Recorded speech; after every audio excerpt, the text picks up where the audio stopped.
Ma femme Audrey vient d'avoir 28 ans et je voulais que cet anniversaire reste gravé à jamais dans sa mémoire. Et sans aucun doute, elle s'en souviendra, mais pas pour les raisons que j'avais imaginées. Nous sommes mariés depuis 3 ans. Notre mariage n'était pas parfait, comme c'est rarement le cas. Mais je pensais que nous allions bien. J'ai toujours fait un effort pour être le gars qui se souvenait de notre anniversaire, prenait ses collations préférées après le travail et planifiait des rendez-vous spéciaux, même lorsque mon emploi du temps était chargé. J'ai essayé, tu sais, j'ai essayé. Alors, à l'approche de son anniversaire, j'ai décidé de faire quelque chose de grand, quelque chose d'inoubliable. Je voulais qu'elle se sente aimée, vue. Le plan était simple. Une fête surprise avec ses amis les plus proches et sa famille dans son restaurant italien préféré, l'Illinois. Un gâteau personnalisé décoré des fleurs qu'elle adore, de la lavande et des marguerites, pour mémoire. Et pour couronner le tout, le bracelet en diamant qu'elle convoitait depuis des mois. Ce n'était pas bon marché, loin s'en faut, mais je me suis dit, qu'est-ce qui se passe? Vous n'avez eu 28 ans qu'une seule fois. La soirée a commencé à merveille. Audrey riait, souriait, les joues rouges de bonheur alors qu'elle serrait ses amis dans ses bras et remerciait tout le monde. Les gens lui portaient un toast. Je suis resté un moment en retrait, à la regarder et j'ai pensé, j'ai réussi. Je l'ai vraiment fait. J'avais même arrangé sa chanson préférée, cette douce ballade indie qu'elle fredonne toujours dans la voiture pour la jouer quand le gâteau sort. Tout semblait parfait.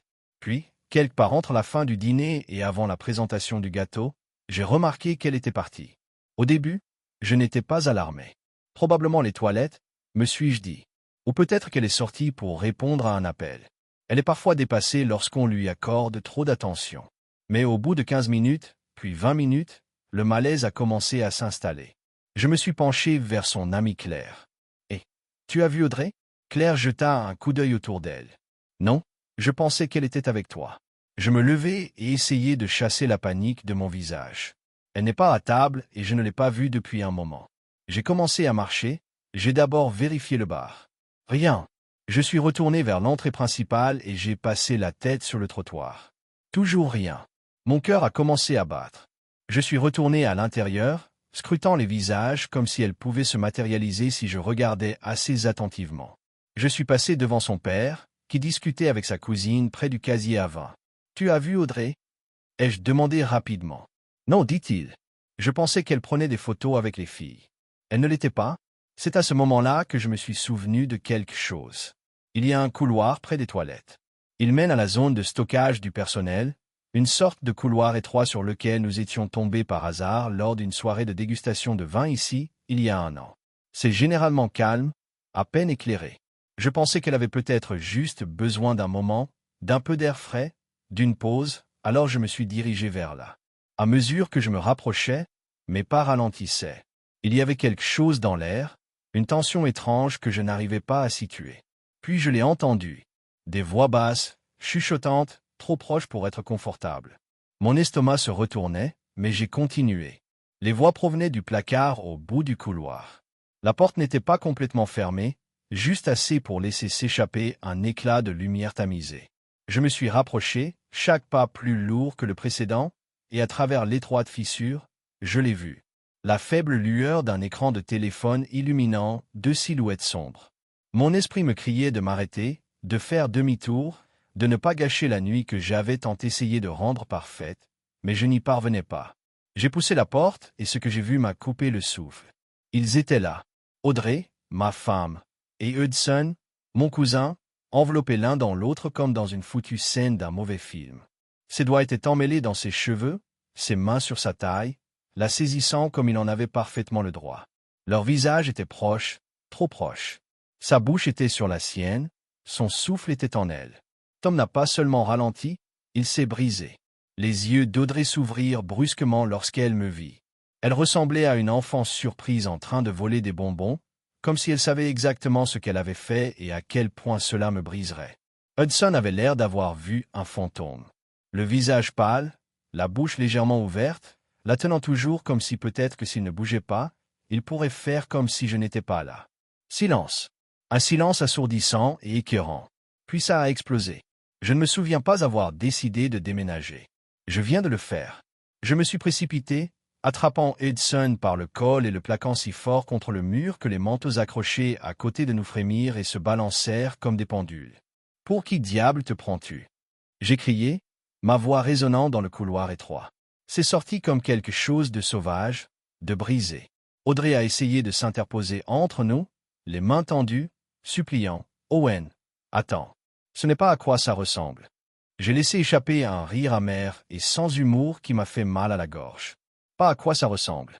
Tu baisais avec mon cousin lors de ta foutue fête d'anniversaire. » Audrey, quelle autre explication y a-t-il? J'ai tourné mon regard vers Edson, qui a eu le culot de commencer à marmonner. C'est juste que c'est arrivé. Il balbutia comme si c'était censé vouloir dire quelque chose. Tu ne peux pas me parler. Ai-je crié, lui coupant la parole. Ma prise se resserra une fois de plus avant de le repousser et de me tourner vers elle. Ma femme, ma supposée partenaire. Ne t'embête pas à rentrer ce soir, dis-je. Ma voix se brisa au dernier mot, mais je m'en fichais. Laissez-la l'entendre. Laissez-le saigner. Owen, s'il te plaît, laisse-moi t'expliquer, dit-elle d'une voix faible, mais je ne voulais pas l'entendre. Pas un seul mot. Pas d'elle.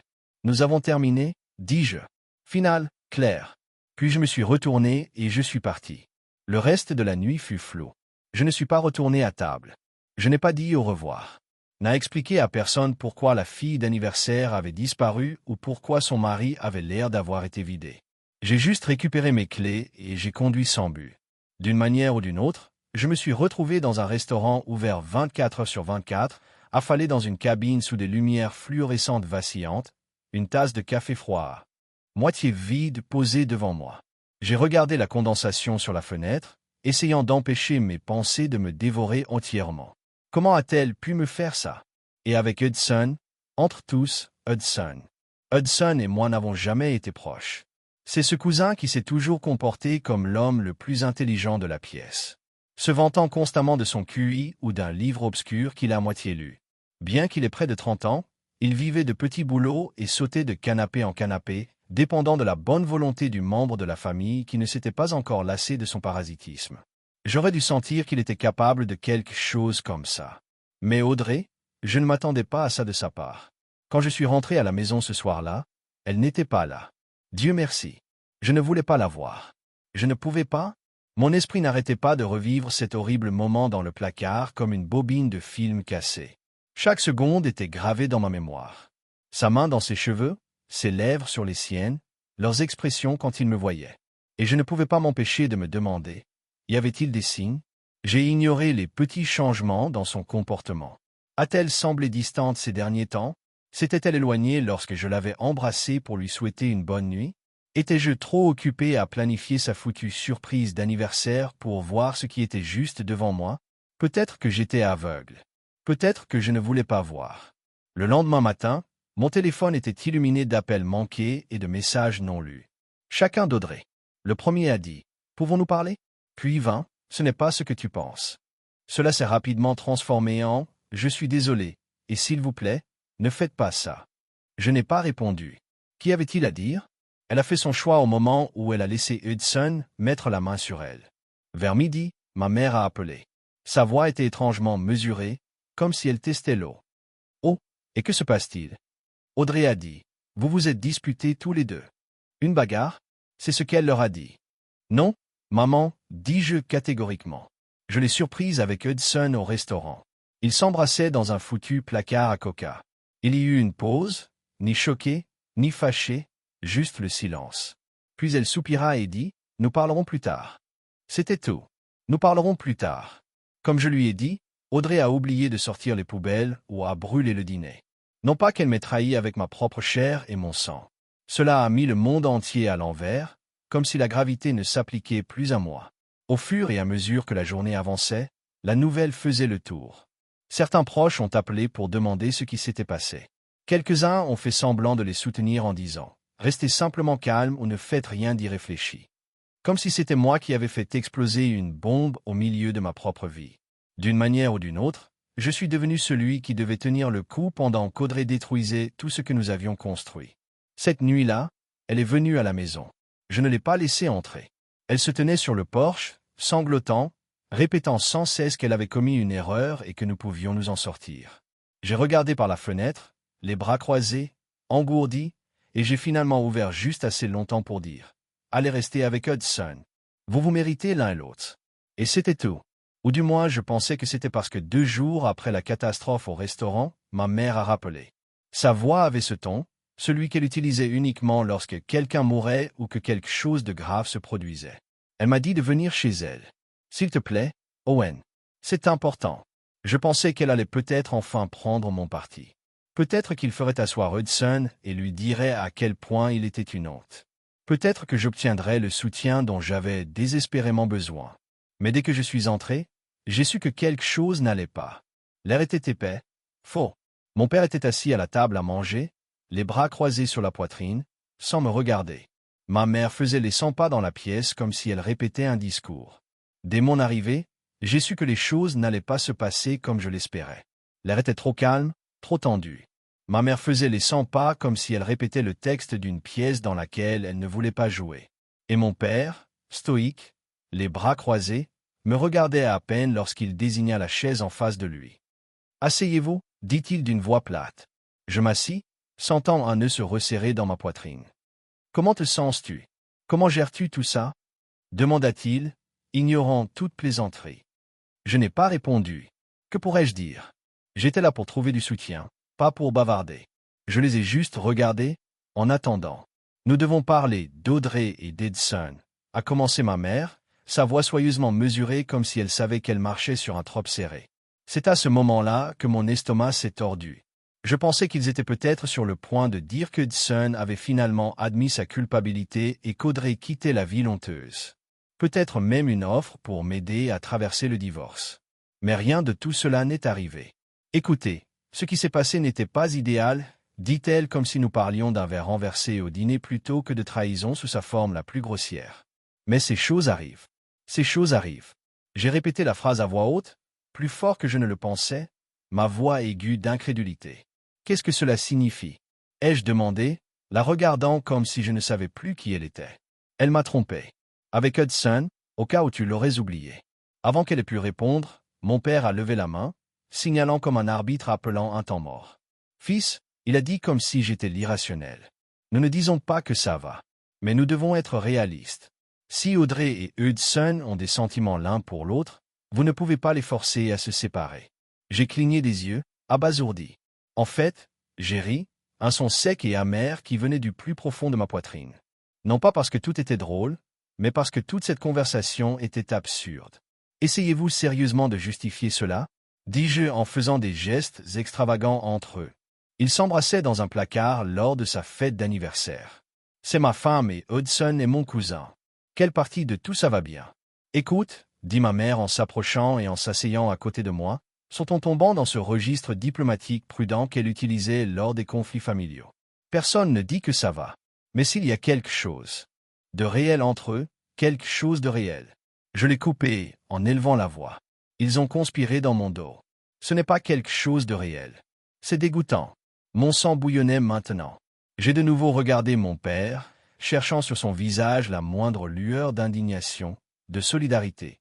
Mais tout ce que j'ai vu, c'est de la résignation. « Vous devez passer à autre chose, » dit-il doucement. Retenir sa colère n'aidera personne. Je le regardais, ayant l'impression de flotter hors de mon propre corps. « Est-ce que c'est ce que tu attends de moi ?» ai-je demandé, ma voix tremblant maintenant, non pas de peur, mais de fureur. Faire comme si de rien n'était. Pour laisser Audrey et Hudson s'enfuir ensemble, et pour que je l'accepte. Il semblait qu'il se souciait plus de garder la famille unie que de reconnaître que c'était moi qui avais été trahi. C'était incroyable. J'ai senti tout mon corps se tendre, mon esprit s'emballer de frustration alors que je me levais de mon siège. « Es-tu sérieusement de leur côté » m'exclamai-je, ma voix perçant l'air épais de la pièce. « Nous ne prenons pas parti, » dit rapidement ma mère, essayant d'atténuer le choc. « Nous pensons simplement qu'il est préférable pour tout le monde de gérer cela calmement. » Je n'ai pas pu m'en empêcher. J'ai laissé échapper un rire amer. C'était la seule chose que je pouvais faire pour ne pas le perdre complètement. « Si vous voulez que je gère ça calmement, le voici, » dis-je, la voix tremblante de colère. « J'en ai fini avec les deux. Et si tu continues à trouver des excuses pour justifier ce qu'ils ont fait, alors j'en ai fini avec toi aussi. » Le visage de ma mère s'est effondré et j'ai vu la douleur apparaître dans ses yeux, mais je n'ai pas pu m'arrêter. Je ne pouvais pas rester là et les laisser minimiser ce qui s'était passé comme s'il s'agissait d'une petite dispute qui pourrait être réglée en quelques respirations profondes et en discutant pour régler ce problème. Je tournai les talons, sortis en trompe de la maison et claquai la porte derrière moi. Le son résonnait dans mes oreilles alors que je me dirigeais vers ma voiture, la colère palpitant dans ma poitrine. Comment pouvait-il être si indifférent? Ma femme m'avait trompé avec mon cousin et mes propres parents. Ils essayaient de le cacher sous le tapis comme si ce n'était rien, comme si c'était juste un inconvénient mineur à surmonter. C'était absurde. En rentrant chez moi, je sentais la conversation se répéter dans mon esprit, comme un disque rayé auquel je ne pouvais pas échapper. Comment pouvait-il être si aveugle, si disposé à trouver des excuses pour Audrey et Hudson? J'avais l'impression qu'il s'inquiétait plus de l'image de la famille que de ce qui m'était réellement arrivé. Je me sentais si seul à ce moment-là, comme s'ils étaient tous du mauvais côté, et que j'étais celui qui était puni pour quelque chose qui n'était pas de ma faute. Quand je suis rentré à la maison, mon téléphone vibrait pratiquement sur la table. Il y avait d'autres messages d'Audrey, essayant toujours de s'excuser, essayant toujours de s'expliquer. Et puis il y a eu les messages de mes parents insistant sur le fait que j'étais irrationnel et que je devais revenir et en parler. Parler de quoi? Restait-il vraiment quelque chose à discuter? Audrey et Hudson avaient pris leur décision, et il était désormais temps pour eux d'en assumer les conséquences. Si mes parents voulaient jouer à Peacemaker, ils le pourraient, mais je n'allais pas faire partie de leur idée tordue de ce qui était censé être la famille. Cette nuit-là, alors que j'essayais de tout comprendre, mon téléphone a de nouveau sonné. C'était Louisa, ma sœur cadette, la seule personne de la famille qui m'avait toujours soutenu. J'ai décroché sans hésitation. « Owen » dit-elle, sa voix ferme, mais avec cette pointe d'inquiétude familière. J'ai entendu parler de ce qui s'est passé. Tu n'as pas besoin de le répéter. Maman et papa se comportent comme des idiots. Je ne peux pas croire qu'ils défendent Audrey et Hudson. Je laisse échapper un long soupir frustré, sentant le poids de tout s'appuyer sur moi. Ce n'est pas exactement qu'ils les défendent, expliquai-je d'une voix rauque. Ils ne veulent tout simplement pas que la famille s'effondre. Louisa n'en a pas manqué une miette. Bon, flash info, ça l'a déjà fait, dit-elle d'un ton aigu mais rassurant. Et ce n'est pas de ta faute. Ces mots ont traversé le brouillard de mes pensées, et j'ai senti une boule se former dans ma gorge. Je sais, marmonnai-je, la vérité s'imprégnant. Je voulais juste que tu le saches, continua Louisa, sa voix s'adoucissant. Je suis de ton côté. Ce qu'ils vous ont fait est dégoûtant et vous avez parfaitement le droit d'être furieux. Ces mots simples et puissants signifiaient plus pour moi que ce à quoi je m'attendais. Louisa, plus que tout le monde, a compris. Elle n'essayait pas de minimiser ce qui s'était passé. Elle n'essayait pas de trouver des excuses. Elle vient de la voir.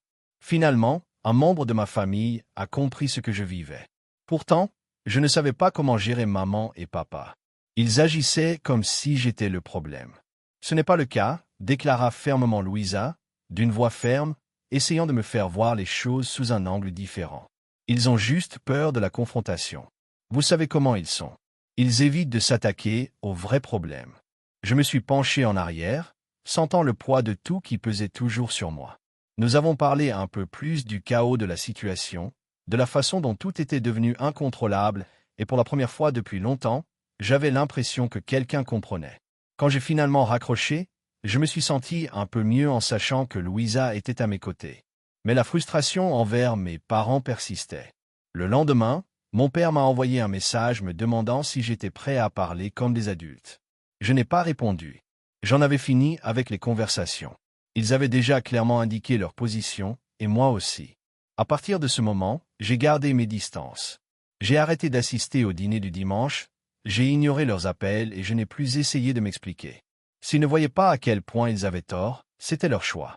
C'est drôle comme les vraies couleurs des gens ressortent lorsque les choses se compliquent. Je pensais que mes parents seraient les premiers à me soutenir, mais ils ont choisi de protéger ceux qui m'ont trahi. Je ne sais pas quel est leur jeu, mais je ne joue pas. S'ils veulent défendre Audrey et Hudson, qu'ils le fassent. Je suis sorti. Après tout ce qui s'était passé avec Audrey et Hudson, j'ai fait de mon mieux pour passer à autre chose, garder la tête baissée et ne pas y penser. J'ai coupé presque tout contact avec mes parents. Je pensais avoir surmonté le pire. Audrey avait quitté la maison. Je ne répondais pas à ses appels et je me concentrais sur la reconstruction de ma vie. Mais bien sûr, Audrey a trouvé le moyen de relancer le conflit. Environ une semaine après le scandale, j'ai reçu un message d'un numéro inconnu. Je l'avais bloqué sur toutes les plateformes que j'avais. Je n'avais pas l'intention de l'ouvrir, mais la curiosité a pris le dessus sur moi. Le message commença par son baratin habituel. « S'il vous plaît, pouvons-nous parler? Je dois expliquer blablabla. » J'étais sur le point de le supprimer quand je suis arrivé à la dernière partie. Je pense que je devrais garder le bracelet. Mon estomac se serra. Après tout ce qui s'était passé, elle pensait en fait qu'elle avait le droit de garder le bracelet en diamant que je lui avais offert, un bijou pour lequel j'avais travaillé dur pour m'offrir. Je ne pouvais pas croire son audace. Pour être clair, ce bracelet n'était pas n'importe quel accessoire. J'avais passé des mois à économiser pour l'acheter, pensant que c'était le moyen idéal de lui montrer à quel point elle comptait pour moi. Elle le voulait depuis si longtemps et je pensais qu'en l'obtenant pour elle, je lui montrais à quel point je l'appréciais. Et maintenant, après tout, elle pensait pouvoir le garder. Je n'ai pas répondu immédiatement. J'avais besoin de me calmer, mais plus j'y pensais, plus j'étais en colère. Il n'y avait aucune chance qu'elle s'empare du bracelet, comme s'il s'agissait d'un trophée pour avoir été la tricheuse la plus flagrante de l'année. Après avoir creusé un peu, j'ai découvert qu'Audrey avait emménagé dans un petit appartement dans la ville voisine, probablement le meilleur qu'Hudson pouvait se permettre puisque, soyons honnêtes, ce type est une blague. Je n'avais pas prévu d'arriver à l'improviste, mais je savais où travaillait Audrey. Elle se trouvait dans une bijouterie du centre-ville depuis un moment et je soupçonnais qu'elle avait peut-être caché le bracelet dans son casier. Le lendemain matin, je me suis présenté au magasin sous prétexte de faire du shopping. Je suis entré, j'ai eu une petite conversation avec l'un de ses collègues et j'ai jeté un coup d'œil autour de moi avec désinvolture. Puis, au fond, j'ai vu Audrey aider un client. Au moment où elle m'a vu, son visage est devenu pâle et elle s'est presque immédiatement exclamée. « Qu'est-ce que tu fais ici? » « Je suis là pour le bracelet, dis-je en gardant mon sang-froid. Tu sais, celui que je t'ai acheté. » Son expression changea radicalement, comme si elle venait de recevoir une gifle. « Sérieusement? » demanda-t-elle avec indignation. « C'était un cadeau destiné à ma femme, rétorquai-je en essayant de ne pas laisser monter la colère dans ma voix. « Ma femme, Audrey? Alors rends-le-moi, balbutia-t-elle, s'excusant sur le fait que c'était injuste, mais cela ne m'intéressait pas de les entendre. Je me penchai légèrement, reprenant ma respiration. Soit tu me le donnes maintenant, soit j'appelle la police. Vous décidez. À ce moment-là, le gérant, mal à l'aise face à l'agitation, s'est approché de nous. Audrey a essayé de raconter une histoire sanglante, mais je l'ai interrompue en lui montrant le reçu du bracelet. Oui, je l'ai et c'est à moi, affirmai-je d'une voix ferme. Acheté par moi, jamais offert comme cadeau légal. Le gérant, visiblement inquiet, s'est rangé à mon côté. Audrey, ressemblant à un animal acculé, se retira au fond du magasin, marmonnant dans sa barbe. Quelques minutes plus tard, elle revint avec le bracelet à la main. « Tiens » s'exclama-t-elle, me le lançant pratiquement. « J'espère que tu es heureux. »« Oh, je le suis » répondis-je, ma voix basse mais satisfaite. Au moment où j'ai mis le bracelet dans ma poche, je me suis dit « Merci d'avoir rendu cela si facile. » En sortant de ce magasin, j'ai senti un énorme poids s'envoler de moi. Il ne s'agissait pas seulement de récupérer un bijou. Il s'agissait de récupérer ma dignité. Ensuite, j'ai apporté le bracelet directement chez un bijoutier et je l'ai vendu. Je n'étais pas intéressé à en tirer pleinement profit. Le voir disparaître était suffisant. Le bijoutier m'a remis de l'argent sur le champ, et avec cet argent, j'ai acheté quelque chose que je voulais vraiment, un nouvel ordinateur portable et quelques améliorations pour ma voiture. Ce soir-là, Audrey n'a pas manqué l'occasion de faire une scène. Elle m'a envoyé un message disant « Tu es pathétique. Tu as volé mon bracelet et j'espère que tu te sens bien dans ta peau. » Je n'ai même pas pris la peine de répondre. Quel argument pourrait justifier qu'elle le garde après tout ce qu'elle a fait? Le lendemain, ma mère a appelé. Il s'est avéré qu'Audrey s'était plainte auprès d'elle, lui disant que j'étais méchant. Quand ma mère a dit méchant, je n'ai pas pu m'empêcher de rire. Elle m'a trompé avec Hudson, pensais-je. Et elle pensait pouvoir garder le bracelet que je lui avais acheté. Avant que ma mère puisse s'expliquer, je l'ai interrompue. « N'essaie pas de la défendre, maman. » Elle soupira longuement et résignée. « D'accord, » dit-elle d'un ton doux. « Je suppose que je comprends que vous n'allez pas bouger sur cette question. » Il ne s'agissait pas de défendre Audrey. Il s'agissait d'elle ignorant complètement la destruction qu'elle avait causée et essayant d'agir comme si c'était elle qui était lésée. La chose la plus drôle et la plus ridicule, cependant, s'est produite plus tard dans la semaine lorsqu'Edson m'a laissé un message vocal disant que je devais grandir et laisser Audrey garder le bracelet. Je n'ai même pas pris le temps d'écouter tout le message. Je l'ai supprimé immédiatement. S'il pensait que son opinion m'intéressait, il se trompait complètement. En fin de compte, ce n'était pas une question d'argent ou d'objet lui-même. Il s'agissait du directeur. Audrey ne pouvait pas quitter notre mariage la tête haute, jouant le rôle de la victime. Récupérer ce bracelet était ma façon de dire « Cette fois, tu ne gagnes pas ». Et croyez-moi, c'était incroyable. Un peu d'histoire. L'année dernière, pour notre anniversaire, j'ai acheté à Audrey un élégant coupé rouge. Ce n'était pas nouveau, mais c'était impeccable, sportif, quelque chose à quoi elle faisait allusion depuis des mois. Je me suis dit, pourquoi pas? C'est ma femme, et elle le mérite. Mais maintenant, l'idée d'elle et d'Hudson se promenant dans ma voiture me faisait bouillir le sang. Légalement, le véhicule était toujours à mon nom. J'étais responsable de tous les paiements, assurances et documentation. Audrey n'avait pas contribué un centime. Quand je l'ai chassée de ma vie après le fiasco de l'anniversaire, je n'ai pas pensé à récupérer la voiture tout de suite. Ma priorité était de la faire sortir de mon existence, purement et simplement. Cependant, à mesure que le temps passait et que des rumeurs circulaient selon lesquelles elle et Hudson vivaient comme si de rien n'était, j'ai commencé à penser différemment. Je ne pouvais pas m'empêcher de penser qu'il était injuste qu'il profite de quelque chose pour lequel j'avais payé. Le point de rupture est survenu lorsque mon ami Richard, qui travaille chez un concessionnaire, m'a appelé à l'improviste. « Je pense que je viens de voir ta voiture, » dit-il. « De quoi parles-tu » répondis-je, confus au début. Richard, un gars débraillé aux cheveux noirs et plutôt grand, avait emmené la voiture pour un entretien. Son ton nerveux montrait clairement qu'il ne savait pas vraiment à quoi je faisais référence, mais il n'était pas nécessaire d'être un génie pour déduire qu'il parlait d'Edson. L'audace de cet homme m'a rendu furieux.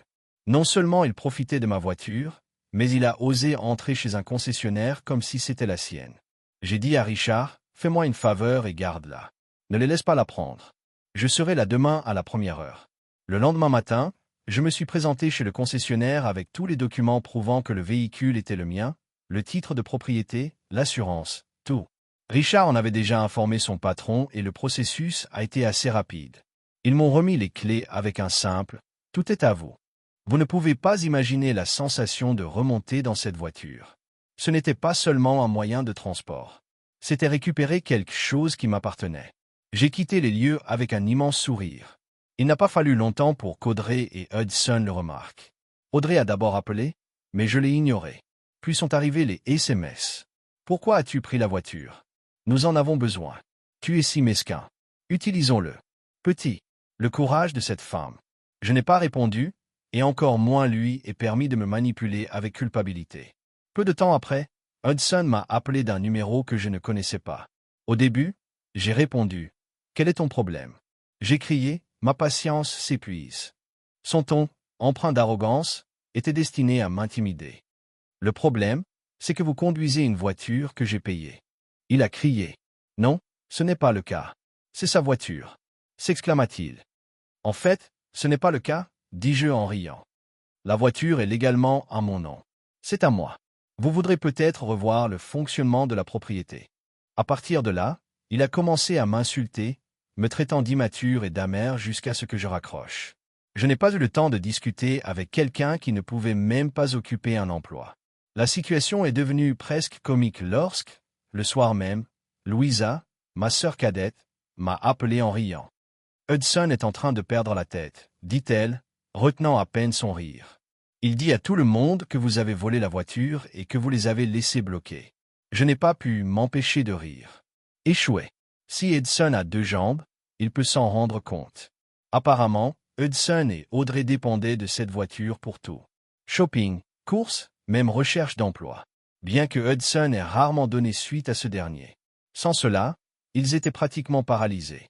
Plus tard, j'ai reçu un message vocal de ma mère disant « Mon fils, je comprends que tu es bouleversé, mais prendre la voiture n'était pas la bonne façon de gérer les choses. Il traverse une période difficile et tu ne fais qu'empirer les choses. » Mon père lui a simplement dit de le découvrir lui-même, ce qui m'a honnêtement surpris. Peut-être, juste peut-être, qu'il commençait enfin à voir clair dans ses absurdités.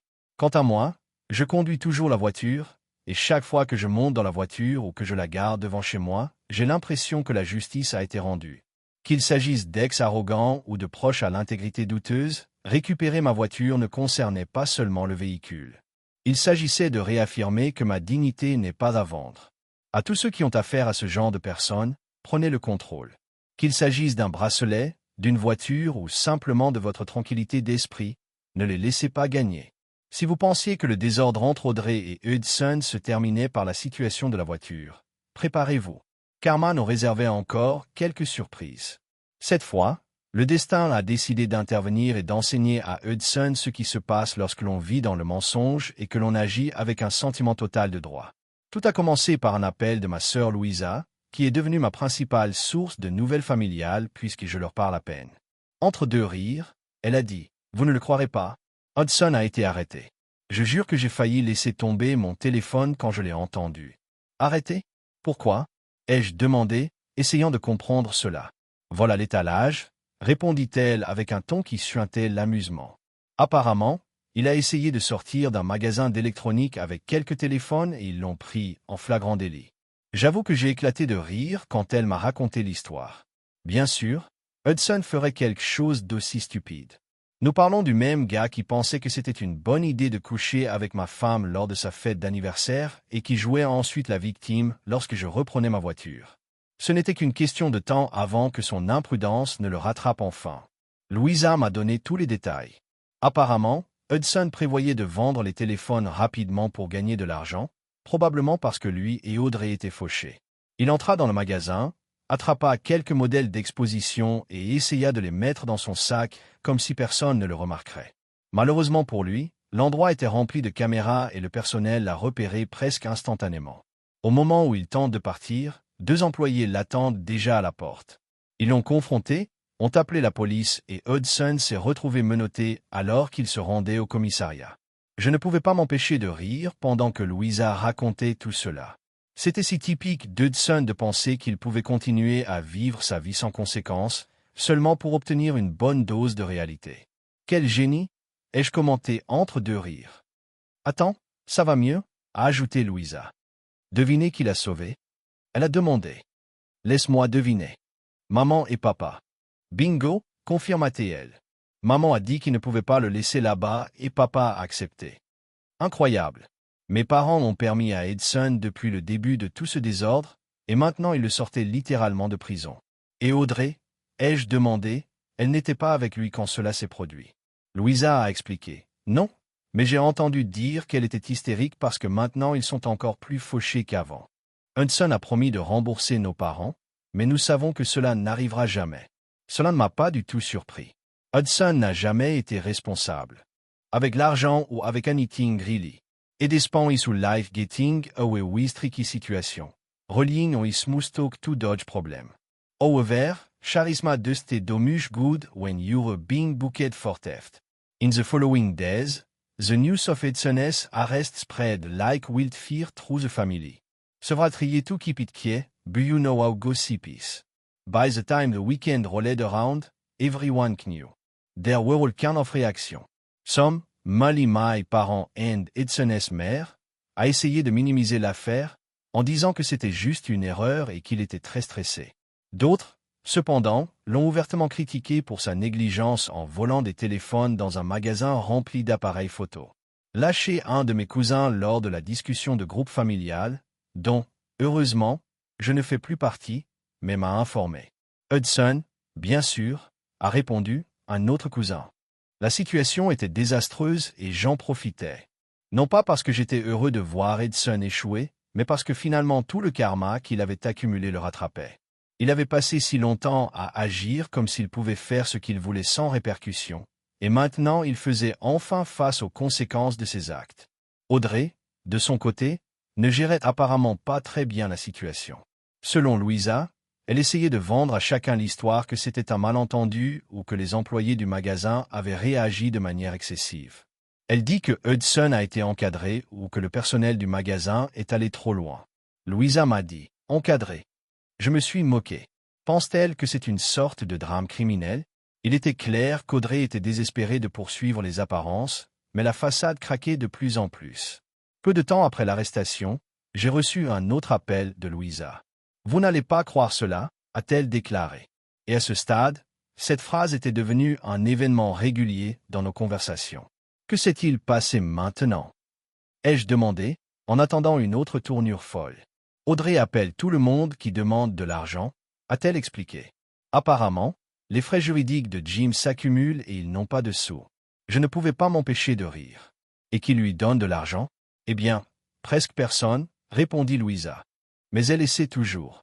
Elle a même demandé à maman et papa à nouveau. Mais je pense que papa a finalement posé le pied. La crédibilité qu'il avait laissée dans la famille. Brock, humilié et forcé de ramasser les pièces pendant que je passais en paix dans ma vie. C'est drôle comment les choses fonctionnent parfois. Après des mois à traiter avec la folie d'Audrey et Hudson, le drame familial et un niveau d'audace que je n'ai jamais cru possible, tout est venu à la tête, et je vous assure que cela valait la peine d'attendre. Après la cascade de vols à l'étalage d'Hudson, et Audrey a frappé tout le monde pour de l'argent, je pensais que je ne les entendrais plus. Ils étaient en faillite, humiliés et coulant rapidement. Pour moi, les regarder se noyer dans leur propre gâchis était suffisant. Mais bien sûr, Audrey a eu un dernier tour dans sa manche. L'histoire a commencé par un appel de mon avocat. « Vous n'allez pas aimer ça », a-t-il dit. Je me suis préparé. Et maintenant, l'avocat d'Audrey nous a contactés. Elle veut vous demander une pension alimentaire. J'ai presque étouffé mon café quand j'ai entendu cette pension alimentaire pour moi. Après m'avoir trompé avec mon cousin, je l'ai expulsée de chez moi, et elle a même essayé de garder la voiture et le bracelet que je lui avais donné. Cette femme avait du nerf sérieux. Peut-elle même faire ça? J'ai demandé à l'essayer de le traiter. Techniquement, elle peut déposer la demande, a-t-il répondu. Mais compte tenu des circonstances, de son infidélité, de la preuve de vos contributions financières et de sa situation de vie actuelle, il est très peu probable qu'elle gagne. Pourtant, nous devons préparer des preuves pour réfuter tout ce qu'elle nous lance. La collecte de preuves a été facile. J'avais des SMS, des témoins et des photos de la fête d'anniversaire montrant qu'Audrey et Hudson se faufilant ensemble. Si elle voulait jouer à ce jeu, j'étais plus que prêt. J'ai passé les prochaines semaines à construire une affaire hermétique avec mon avocat. Nous avions tout. Preuve de sa liaison, son manque de contribution financière tout au long de notre mariage, et même le fait qu'elle vivait maintenant avec Hudson, qui, soyons honnêtes, n'était pas exactement une meilleure prise. Le jour de l'audience, je suis arrivé avec ma tête haute. Audrey, en revanche, semblait qu'elle n'avait pas dormi un clin d'œil. Hudson était assise dans le dos, faisant semblant de la soutenir comme s'il était son petit ami dévoué. J'ai dû étouffer un sourire narquois quand je l'ai vu. L'audience était presque comique. L'avocate d'Audrey a tenté de faire valoir qu'elle avait beaucoup sacrifié dans notre mariage et méritait un soutien financier pour remettre sa vie sur la bonne voie. Sacrifier quoi? J'ai marmonné dans mon souffle. Quand c'était à mon tour, j'ai présenté clairement les faits. Audrey m'a trompé avec Hudson, ce que plusieurs témoins pourraient confirmer.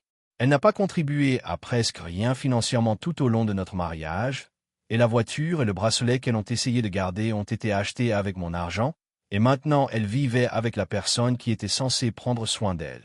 Le juge n'a pas été impressionné par les arguments d'Audrey ou ses équipes.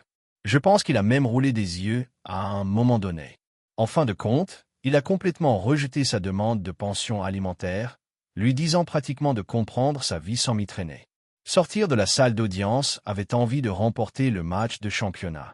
Je ne l'ai pas juste vaincu, je l'ai complètement exposé. Audrey me regarda en partant et Hudson l'a suivi avec sa queue entre ses jambes. Mais l'histoire ne s'est pas terminée là. Le destin a décidé de me donner une fin encore plus parfaite. Quelques semaines plus tard, Louisa m'a de nouveau appelé. « Écoutez cela », dit-elle, contenant à peine son excitation.